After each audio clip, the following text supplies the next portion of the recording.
Yes, જે પણ કહીશ એ સાચું જ કહીશ. આવી એક વસ્તુ આઈ ઓપનર પણ છે for the audience, for the theatre owners, for the producers, for the film industry, for the government, everyone. કોણ બેસશે અને કોણ સાંભળે? તો શું મહારાષ્ટ્રમાં તમે વોશરૂમ યુઝ કરો તો એને 9 રૂપિયા કેમ, અને ગુજરાતમાં તમે વોશરૂમ યુઝ કરો તો 25 રૂપિયા ભરો છો? અખિલ કોટક ફરી એકવારના ડિરેક્ટર એમણે એમને ક્રોસ કર્યા કે આ આંકડા ખોટા છે. તો આંકડા સાચા આવે ક્યાં છે કે ઓર તમે કહો અને અમારે માની લેવાનું. પ્રોડ્યુસરના ભરોસે અમે પત્રકારો ના રહી શકે, કારણ કે વરનીમાં વરને તો વખાણવાની જ છે.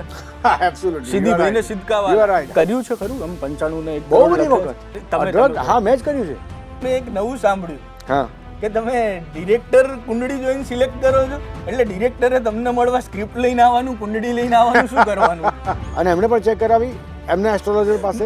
મને એવું હતું કે આવું ખાલી લગ્નમાં થતું હશે. ના ના ના યાર, વાંઢા વિલાસ વખતે શું થયું હતું? મુહૂર્ત નહોતું જોવાયું, બધા કોફી જ પીતા હશે એમ. ના ના ના, આપણી ઇન્ડસ્ટ્રીમાં ઘણા બધા લોકો ચાય લવર્સ છે યાર. બધા કોફી નથી પીતા ના, એમ? બધા કોફી નથી પીતા. તો શું પીએ?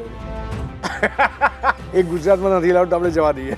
અને એ જ 7મી સપ્ટેમ્બરે જ્યારે જવાન રિલીઝ થતું હતું શાહરૂખ ખાનનું, તો આખા રાજકોટમાં મારી પાસે ખાલી એક જ થિયેટર, બાકી બધી જગ્યાથી 3 એક જ કાઢ નાખે. ચાલુ ફિલ્મને કાઢી નાખેલી. જો મને એક મસ્ત સવાલ યાદ આવ્યો છે. મસ્ત ના હોય તો બી તમે માની લેજો કે મસ્ત જ છે. ના ના, તમારા રિવ્યુ પરથી હું માની જ લઈ ગઈશ.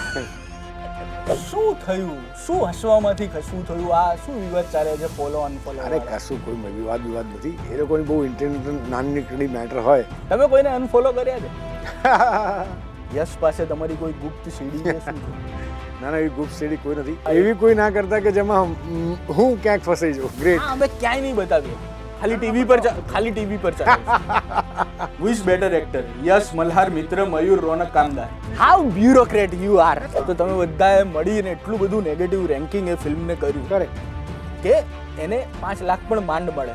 એ કઈ ફિલ્મ હતી? એક લાઈન મને મલ્હારની યાદ આવે છે કે દરેક પ્રોડ્યુસર્સના પોતાના એક્ટર છે, દરેક એક્ટરના પોતાના પ્રોડ્યુસર્સ છે, આવું કંઈ. એટલે તમે સવાલ જ એવા તમે ક્રિએટ કર્યા છે કે જેમાં સામેવાળી વ્યક્તિ ફસાઈ જાય.